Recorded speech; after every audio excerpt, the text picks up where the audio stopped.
भुनक्तु सह नौ भुनक्तु सह वीर्यं करवावहै तेजस्विनावधीतमस्तु मा विद्विषावहै ॐ शान्ति शान्ति शान्तिः समस्तजनकल्याणे निरतं करुणामयं नमामि चिन्मयं देवं सद्गुरुं ब्रह्मविद्वरम्.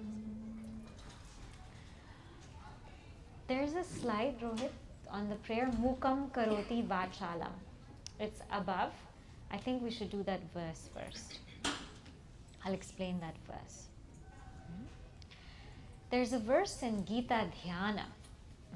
The Gita Dhyana was composed by Madhusudana Saraswati. But there is a verse about grace. It's an invocation which I want us to keep chanting every time that we do the class. So let us chant that. I'll say it and then you please repeat after me. Right?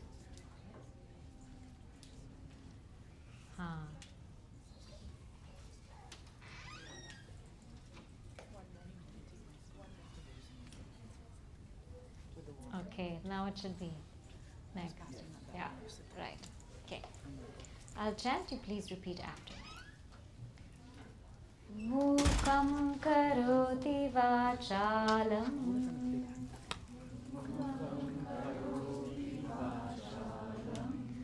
Pangum langhayate girim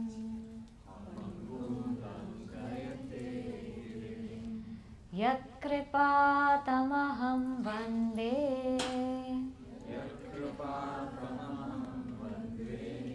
Paramananda madhavam. Together. Mukam karoti vachalam Pangum langhayate girim Yat kripatamaham vande Paramananda madhavam. I thought of starting from Dharma Kshetre and then something said that first we must definitely chant this verse. This verse is very beautiful. It's about grace because last week we had the introduction to Bhagavad Gita, but the unraveling of the Bhagavad Gita only takes place with grace. So everything must start with that. This verse means Mukam karoti vachalam. The one who is mute, who's unable to speak, all of a sudden they are able to speak. Vachalam. The speech comes through them. Pangum. One who cannot walk. Pangum. Langhayate girim. All of a sudden they can cross mountains. How is that possible? Yat kripa. It's possible through the kripa, through the grace of who? Paramananda, of that supreme reality, who is supreme bliss. And in this Bhagavad Gita, that supreme reality comes in the form of Shri Krishna, Madhavam. So here is very beautiful because this verse can go two ways. In the beginning of our spiritual seeking, we are all tamasic. Tamasic means we have a lot of inertia. We don't want to do things. We feel very sometimes scared, afraid, hesitant. Sometimes we just don't want to deal with anything and we become paralyzed. We don't move. So even if we can speak, we're afraid to speak. We don't know how to speak. Sometimes we get stage fright. Even if we can walk, if we can go places, we don't want to go. We don't want to take risks because what will happen? We're worried. So that by Bhagavan's grace, those who can't speak, they're able to speak. Those who can't move, they're able to move. They're able to walk. So from tamasic stage, we become rajasic. From being kind of inert and not moving and immovable, we become active. Now this is in Sanskritam, which means the verse can also go the other way around. At the later stage of our life, when we are vachalam, when we are too eloquent, it's Bhagavan's grace that makes us mute. Now shut up, be quiet. Because we've been talking so much. So at our later stages, it's Bhagavan's grace that says, now be quiet. What more do you need to say? Is enough. How much can we talk? Huh? Now be quiet. And when we've become so rajasic that we want to go everywhere and anywhere and overbook ourselves and plan to attend every single party because we have FOMO, Bhagavan says, stop it now. Sit still. Be still. For the one who's been able to cross mountains, now just sit still. Now he's blessing us from rajasic to sattvic. It makes us more sattvic. And that only happens with grace. And so many people talk about grace, grace, grace. What is it, right? Seems like some people have grace, other people don't have grace. Grace is not something we have to wait for. Grace is ever present every single moment. In our scriptures, grace is likened to rain. Rain falls on everybody, right? If it falls in New York City, everywhere in New York City is going to get rain. But which place will yield crops and fruits and flowers? That ground that is fertile, that will yield lots of fruits and flowers and everything. But on the road, nothing is going to yield. On the road, on the sidewalk, nothing is going to yield because nobody planted seeds there. Nobody sowed seeds there. But the place that sowed seeds, that place is going to yield crop.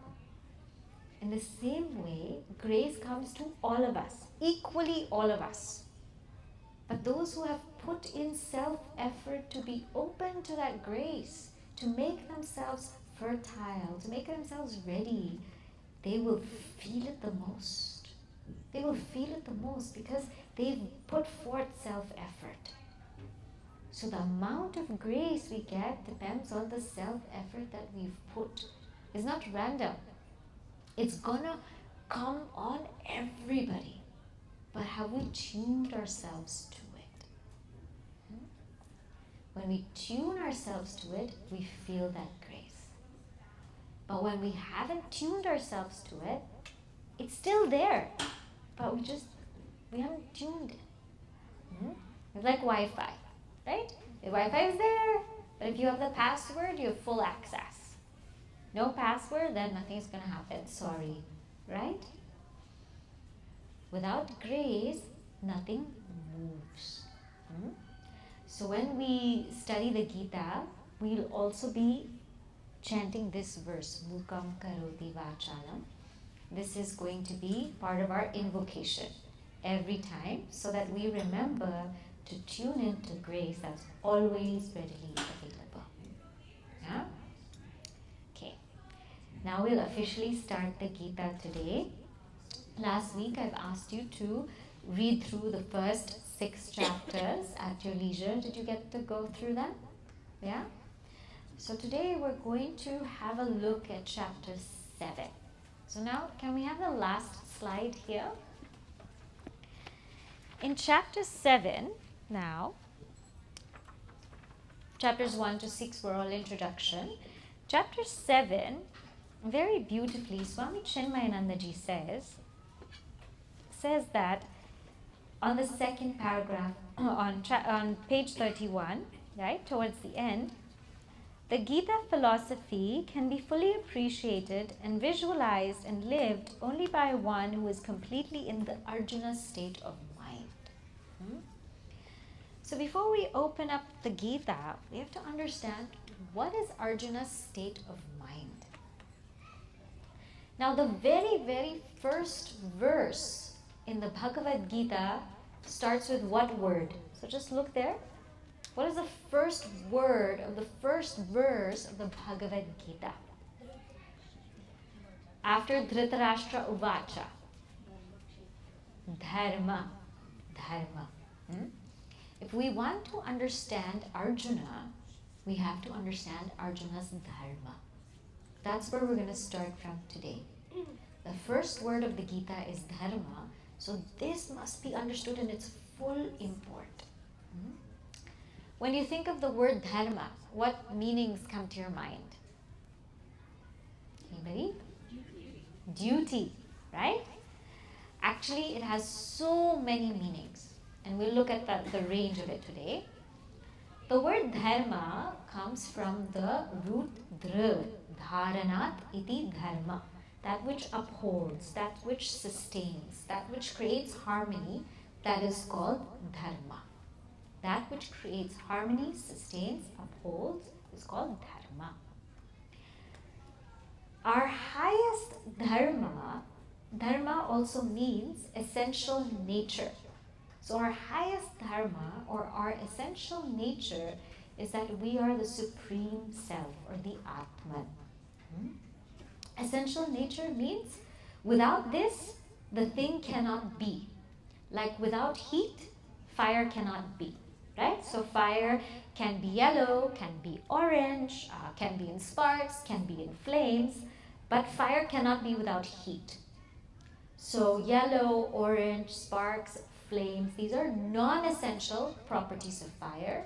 The essential nature of fire is heat. What about sugar? What's the essential nature of sugar? Sweetness. The non-essential properties of sugar are what? The color white, brown, powdered, cubed, right? But sugar cannot be without sweetness. Therefore, that's its essential nature. So our essential nature is we are the Atman. That's supreme reality.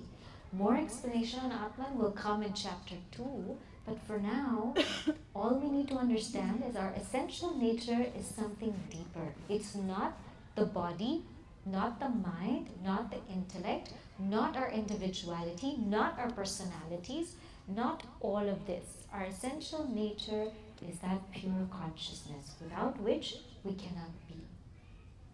We can be without our bodies. When can we be without our bodies? Sleep. Yeah? So it's not essential to us. We can be without our minds. When? Again, sleep. If somebody is in coma, their mind's not active, they're still there. We can be without our personalities. Our personalities, our roles, our responsibilities. When? Sleep or samadhi, right? So we can be without all of these things. That tells us that, hey, that's not who you are. Because I am not what I can be without. I am not what I can be without. If I can be without my body, I can be without my mind, I can be without my personality, and guess what? I am not that. That's not my essential nature. My essential nature is Atman, the self. So from the highest perspective, my dharma, meaning essential nature, is Atman. Okay?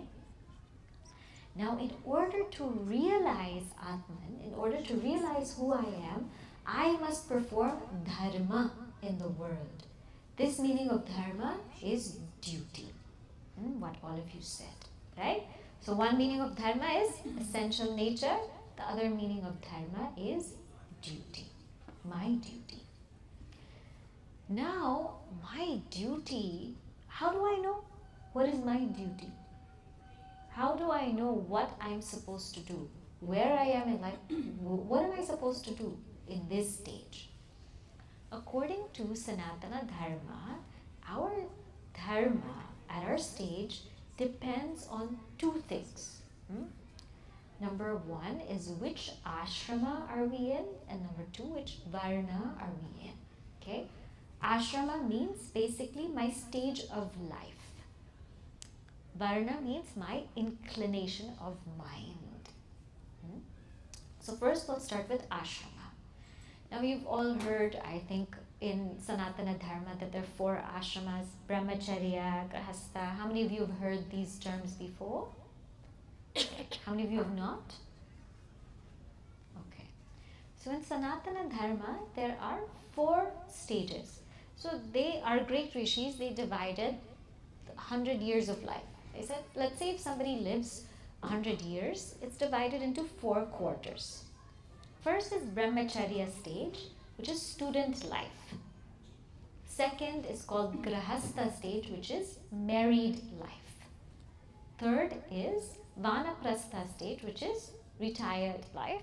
And fourth is sannyasa stage, which is renunciation. Because remember, in our culture, the goal of life is the realization of the self. The goal of life is moksha. The goal of life is not family, not career, not all of these things. The goal of life is enlightenment. That's what we're here to do. So everyone traditionally goes through these 4 stages. Now what are these 4 stages? So I know which stage I'm in, where I belong, and what I'm supposed to do in that stage.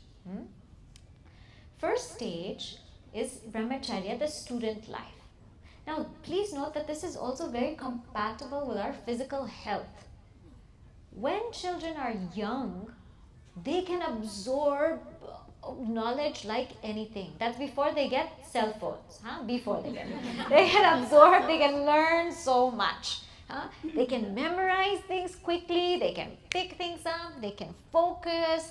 Whatever you say, they'll say it again. So you have to, all the parents have to be very careful what you say in front of your children, because they will repeat the exact same thing. And they will say, Mom, you said it. Dad, you said it. So they're like sponges. They absorb everything. And so this brahmacharya life, this stage until about one is 25 or so, is meant for study. To learn as much as you can.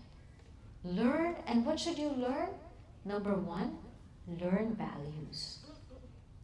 Now, if we're going to try to teach a kid discipline at 16 years old, forget about it. Don't try. Forget about it. If we're going to try to teach them cleanliness at that age, you've lost them. Discipline, cleanliness, hospitality, patience, all of these things they can learn when they're young, when they're really, really young. So that's the stage of learning values. And that's why we start when the kid is in the womb. When the kid is in the womb, the mother and the father, they sing all the stotrams, they chant all the prayers, they do all of that, because that's the time they're absorbing. So they learn values. Number 2 is they learn their culture, their tradition, their language. So if we were speaking our mother tongue to children when they're young, they can pick it up. They can speak so easily. But if we try teaching them later in life, they'll say, what did he say? Right? They won't get it. They won't get it. So that's the stage where you can teach them anything you want. Don't be afraid. The kid will speak 3 languages. They will speak. Don't think they'll be confused. Their brains are so sharp. And whatever culture, whatever traditions we want to teach them to pray, teach them then. And the third thing is they learn all of the basic things in life. Basic things. How to survive, survival skills, how to be with people, how to have a friend, all these skills. That's the stage to learn. And that's what they should focus on.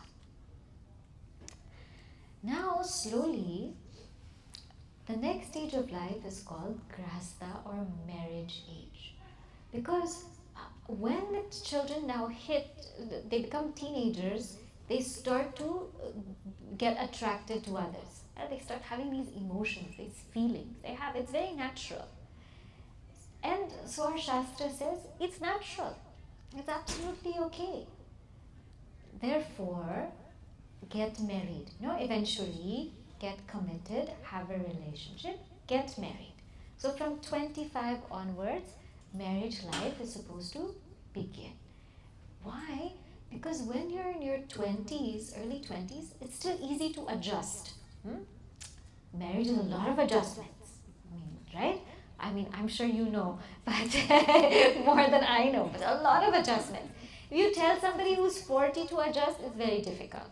They have their own mind, they're not going to do it. But in the early 20s, people can adjust, they can be patient with each other, they can learn from each other, adapt also. It's fine. So from 25 onwards, it's that marriage age where they meet, they get married, they're into a relationship, and they start having children also. And this whole ashrama of marriage is very beautiful, because I had mentioned before also to you, it teaches us one of the most important values, which is selflessness. When a child is young, it's hard for them to learn to be selfless, because all the attention is on the child. Parents are always, what does the child want? What does the child want to eat? Where does the child want to go? And especially if it's an only child, it's very difficult for the child to learn to think about others, because everyone's always thinking about the child or the children. But guess what happens when you get married? You have to start to think about your spouse. You cannot think just about yourself, your spouse. What does your spouse want to do? You want to go for a vacation? Will my spouse enjoy? Do you want to go to meet this couple for dinner? Will it be okay? You have to ask. And when you have children also, you have to ask more, because now you have to think about them. Right? Today I just feel like staying in bed. Guess what? I have 3 kids. There's no option. I can't stay in bed. That's not even my vocabulary anymore. I can't do all of that. Well, we become so selfless that we keep thinking about others. This is not a bad thing. This is a good thing. Because one of the goals of marriage is to remove that ego. It's to dissolve that ego. So if you're married and if your ego is getting hurt, that's what's meant to happen. That's what we're supposed to do. Embrace it. Embrace it, because it is an ashrama where we learn to think about others, and we learn to stop being so selfish. In fact, we grow, we learn to accommodate. Our sense of self embraces our family and slowly our community. So the ashrama of marriage is meant to raise a family. It's meant to serve the community, because they're young, they're robust. It's meant to give back to society. That's what marriage is for, grahastha. Then after that, so before it was 25 to 50, now it's much later, because now people are getting married later, right? Having kids later. So once the children are settled, then we move on to vanaprastha stage. Now before, our Shastra said, when should you take vanaprastha stage? When should you retire? The Shastra said, the minute you see the face of your grandchild, retire. But now that's not the case, because we don't know if you'll have grandchildren, right? So be ready to retire soon.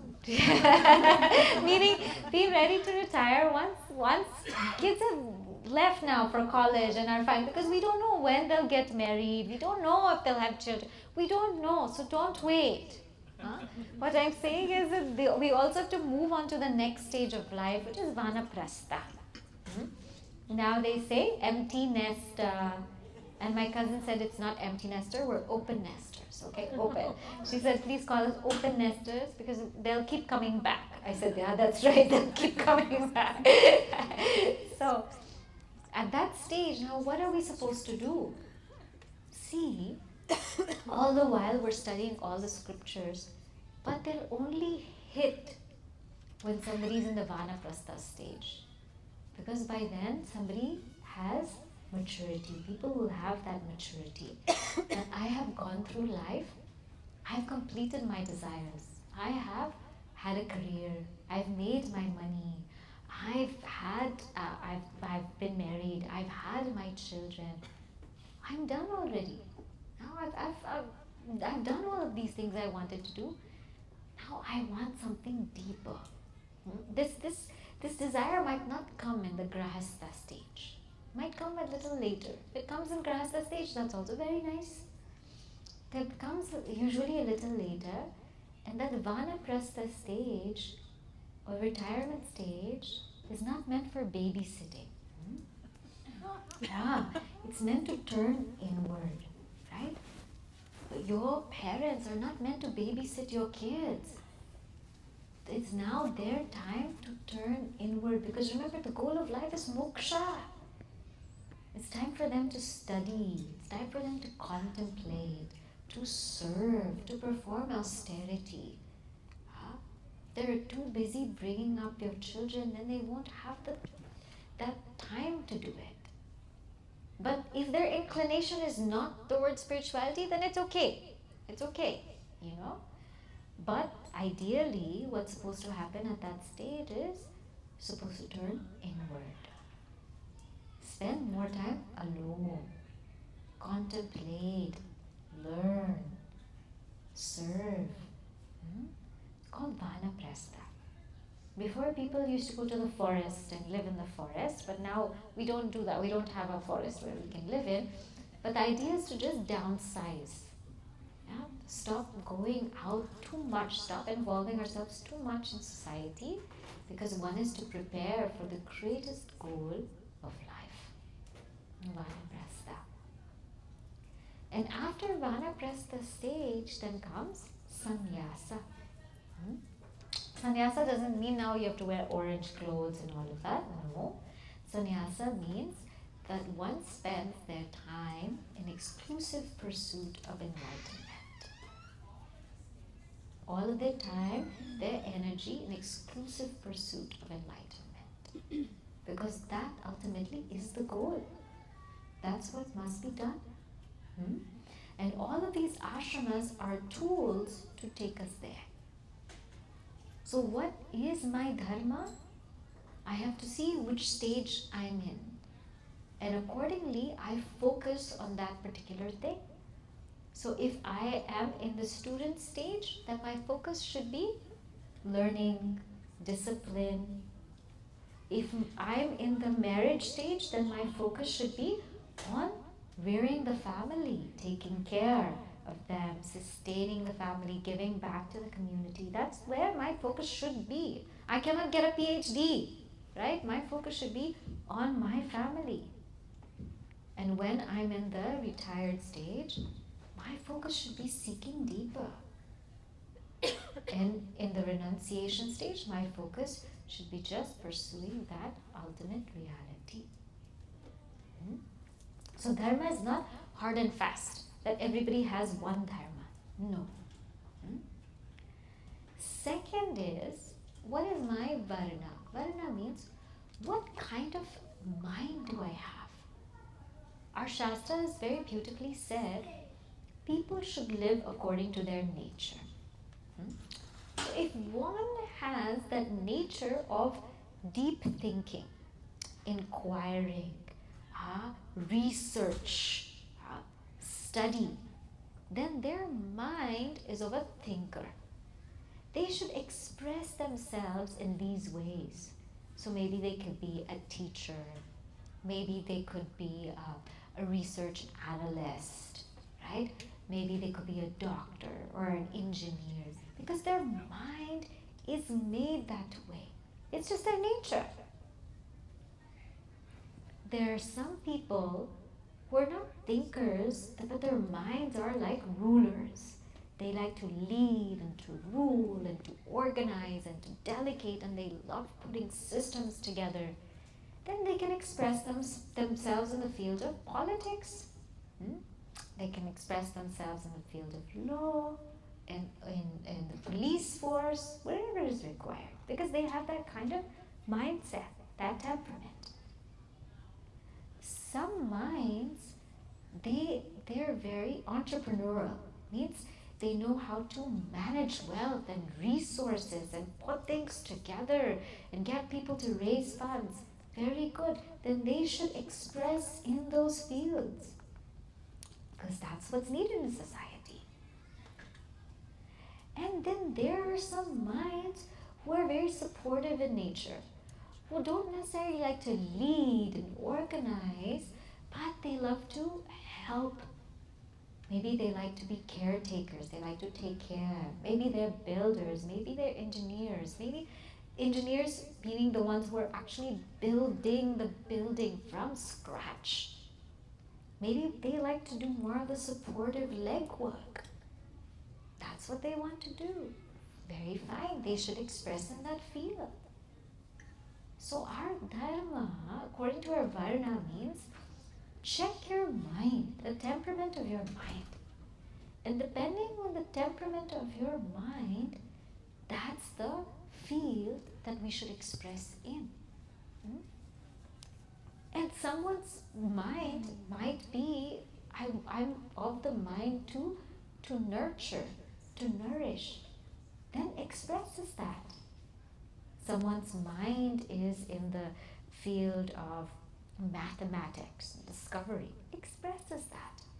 Because when we express as per our natural inclination, we benefit and everybody else benefits. Then all this job satisfaction and all of that doesn't become an issue when we stay to our Dharma. But when we do something so opposed to what we naturally are, we feel so uneasy. Right? Imagine if somebody told Einstein, you have to be a businessman. He would be miserable. And all of us also would lose out from all his contributions. So Dharma, our duties are according to our stage of life, according to our inclination. Second thing, it's according to what is unique about us. This is called asamanya dharma. Meaning that, let's say we're a group of friends and we're going out and not everybody is well-to-do. If somebody has more wealth, then it is their dharma to help others with that wealth. If somebody is more talented, let's say in leading something, then they have to help with leadership. If somebody has skills, like when you're going out, there'll always be a person who's so tech savvy with the phone, who knows how to do this and do that. That person should lead that, because that's their asamanya dharma. So everybody has unique talents and abilities. And when we're in a group of people, if you have that talent, you have to share that. If we're lifting all these heavy things, somebody who has the ability to lift should help. Because they have that potential, they have that talent. So that's also our dharma. When we're in a society, when we're in a community, if there's something unique in us that we can offer and we can help with, we should do it as per our capacity. Because that's how society flourishes. The third thing is called samanya dharma. Samanya dharma means our dharma is to uphold all of the virtues. Because the stem of dharma, the root of dharma is we're always trying to create harmony. Whatever creates harmony in the world, that's what we try to do. So uphold all of those virtues that create harmony. Kindness, right? Compassion, respect, love, reverence. That is also dharma. That's samanya dharma. And finally, we have what is called apat dharma. Apat dharma means that sometimes there could be emergency dharma, wherein what's normally dharmic is not done. I'll give you an example. Let us say somebody is in the war field, and usually to operate on somebody, you put an anesthesia and you operate on them. But if somebody is literally dying in the battlefield and you don't have anesthesia, you do the operation without anesthesia. It's not supposed to be done, but it's an emergency case. So we have to apply what is called emergency dharma, apat dharma. Like the ambulances do it all the time, right? We're supposed to drive within speed limit. But if they have somebody whose life is at risk, they put on the sound, the siren, and it goes really, really, really fast, and they can cut everybody. That is dharma, perfectly dharma. It's called apat dharma. It's called emergency dharma. That sometimes, in the case of emergency, we have to do it. So all these four things comprise dharma. What's the first one I said? Our varna and ashrama, our stage and our inclination. The second one is asamanya, that our unique abilities. If we have unique abilities, it's our dharma to offer that.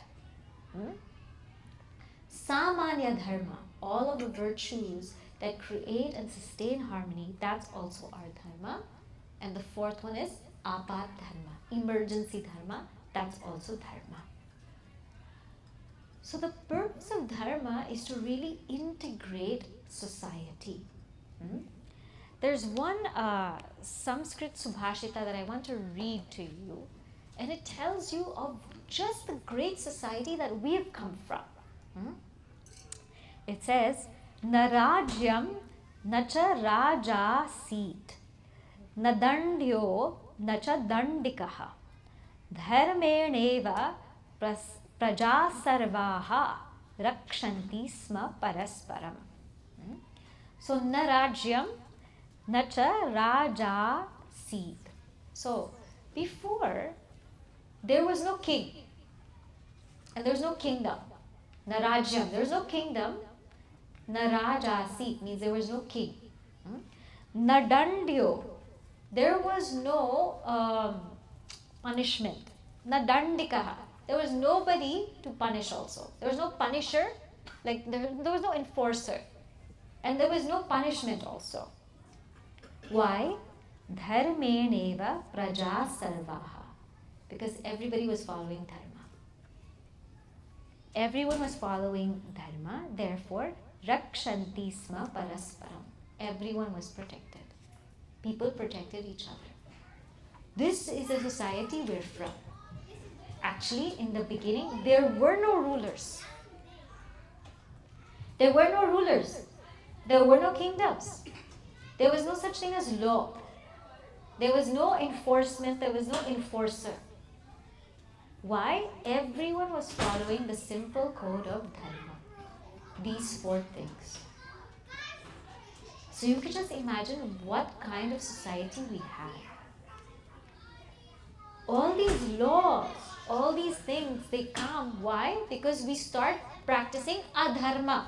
Things that are not dharma, we start practicing them. That's why all these dharma, all these laws, all these constitutions, they keep coming.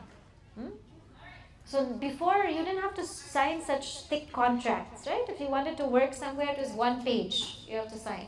Now if you want to go work somewhere, how much you have to sign? This much, right? You don't even want to read it. You just sign it. Before, if you want to buy a house or something like that, it's very easy. Not hard. Now you have page after page after page after page what you have to do. I bet in your kids' school, that must be so much paperwork. When you went to school, do you remember that much paperwork? No. But because there's so much injustice happening, so many more laws have come into place. That's a society we've come to. And you might wonder, what is the source? How do we know these four things you said? Where did you get that from? So we have the sources of dharma. The sources of dharma are fourfold also. One is called our scriptures. So according to our scriptures, our Vedas, our Upanishads, Bhagavad Gita, we have the source of dharma. The second is self-awareness. This is also a source of dharma. This is the golden rule that the Christians have: do unto others what you would have them do unto you, right? We have that as our code of dharma. Treat others as you would want to be treated. That is called dharmic. That is called dharmic. Third one is the social customs. So not just following our stage and our inclination of life, we have to follow the social customs in the place that we're living at.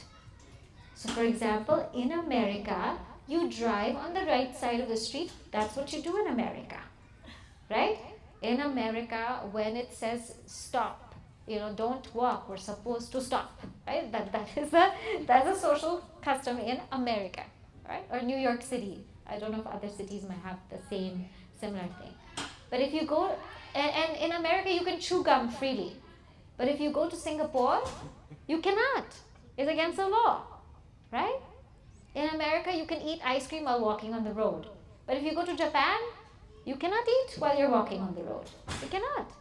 They have such, strict disciplines. So wherever we go, we're supposed to practice those particular laws because we belong to that place. The last source is Shrestha. Shrestha means we see how noble people have lived their lives. And upon seeing how noble people live their lives, we live that way also. So we know Dharma through our scriptures, through self-awareness. We treat others as we would want to be treated. Social customs of that particular place and that particular time that we are in. And number 4 is Shrestha. What would the great people do? Now, just to give you an example of how dharmic our society was, I mean, it's really, really incredible. But I want to bring this example to your mind. It's a story of Chanakya. How many of you have heard of Chanakya? Right. So Chanakya, he authored the Arthashastra, right? And Chanakya Niti. So about Shastras, about politics, about wealth, he composed those. Now, in those days, they didn't have light. They didn't have actually had light bulbs. They would light a lamp, a diya, right? They would light a diya, and it's an oil lamp that they would keep running, right? So oil lamp that they would keep running. And so once Chanakya was sitting at his desk and he was working. He was doing work for the nation. And that oil lamp was there. A Chinese traveler happened to come to Chanakya in front of him. And when Chanakya welcomed him, he put out that light. And then he started another oil lamp. So the Chinese traveler said, is that custom? That when a traveler comes, you put off the old light and you start a new one? He said, it's not a custom. Before you were here, I was working on the nation's work. So I was using the nation's oil. Now that you have come, that is my personal thing with you. I am using my personal oil for the lamp, not the nation's. This is Dharma. This is how they live Dharma. So you can just imagine to what level they lived it. In the entire Hinduism, this is what it's founded upon. This is our highest thing, Dharma. And some people might find that, okay, if you practice so much Dharma, what happens? Dharma protects those who practice it. Dharma protects those who practice it. And it's seen time and time again. So the first verse starts with this. Dharma kshetre kurukshetre. Because as it starts with Dharma. The last verse of the Bhagavad Gita, it ends with the word mama, meaning my Dharma. So the entire Gita is about my Dharma. How do I follow my Dharma as my duty so I can realize my Dharma as my true self? This is spiritual life. Okay? Today we'll stop here. I'll give you time in case there are any questions. And we will take up more of this Dharma Kshetra next week. Anybody have any questions or thoughts about Dharma?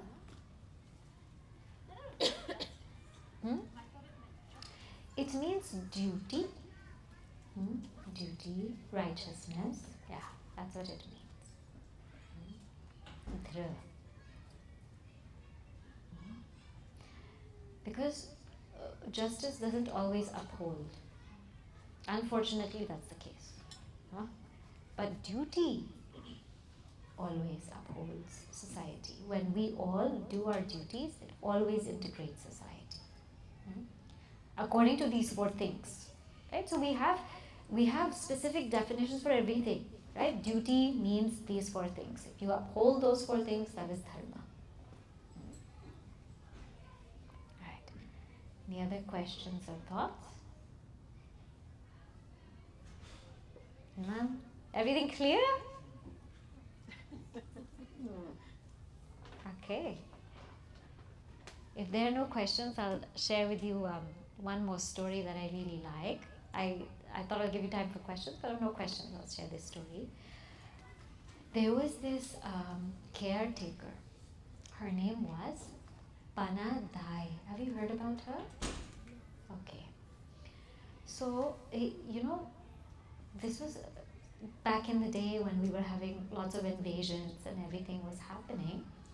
There was this particular leader. This particular leader, and he was he had his wife had died, and he had many sons to his heir, and he also had died. So when the leader dies, what happens is that his nephew, like his nephew, his name was Banbir. He wanted to rule the kingdom. He didn't want the sons to rule the kingdom. So anyway, this ruler died, his elder son died, and one after the other, his sons passed away, and his younger son, his name's Uday Singh, was left. And Uday Singh was taken care of by Panadai. She was a caretaker. And Panadai had a son, same age as Uday Singh. They were just children, they were just babies. Uday Singh was just a baby. So the whole court, they decided that Banbir would stand as a regent for Uday Singh. Because Uday Singh was still a baby, he couldn't rule. He was still a baby. Let this Banbir, rule the kingdom. And this Banbir, who was the nephew, he was very evil-minded. He wanted to kill this Uday Singh, this baby. So you have Panadai is there, and she's taking care of Uday Singh, and she's taking care of her son. Her son's name is Chandan. And somebody comes to her and says, this is what Banbir is plotting. Banbir is plotting to kill Uday Singh because he wants the kingdom. And quickly, very quickly, she saw Uday Singh lying there in the crib. She put her son in that crib. She took Uday Singh, she gave Uday Singh to a servant and said, take him across the river, I will meet him there. A few moments later, this Banbir comes. He says, where is Uday Singh? This Panadai caretaker points at her own son. And this Banbir takes his life. And in front of her eyes, her own son has died. Just look at her dharma. She runs across the river. She takes care of Uday Singh, and she nurtures him. She nourishes him. She brings him to a governor, and she tells the governor the whole story. We're in hiding. We don't want to come out. We're in hiding. He has to come up as a king. I want to raise him and let him get back that kingdom. When Uday Singh is much older, he goes and he fights that Banbir. And it is because of him that we have Udaipur. Now this is because of who?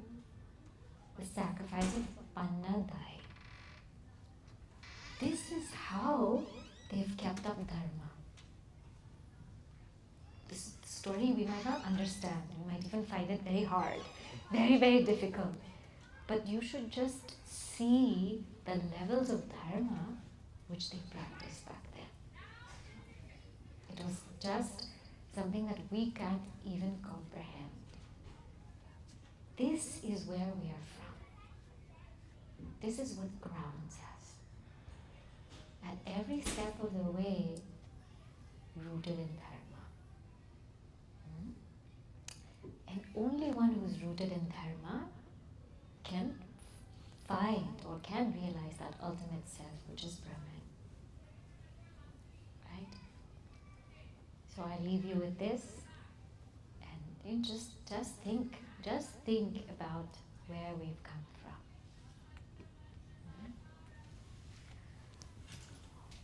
Om Purnamada Purnamidam Purnat Purnamudachyate Purnasya Purnamadaya Purnamedavashishyate. Om Shanti Shanti Shanti. Hari Om Shri Guru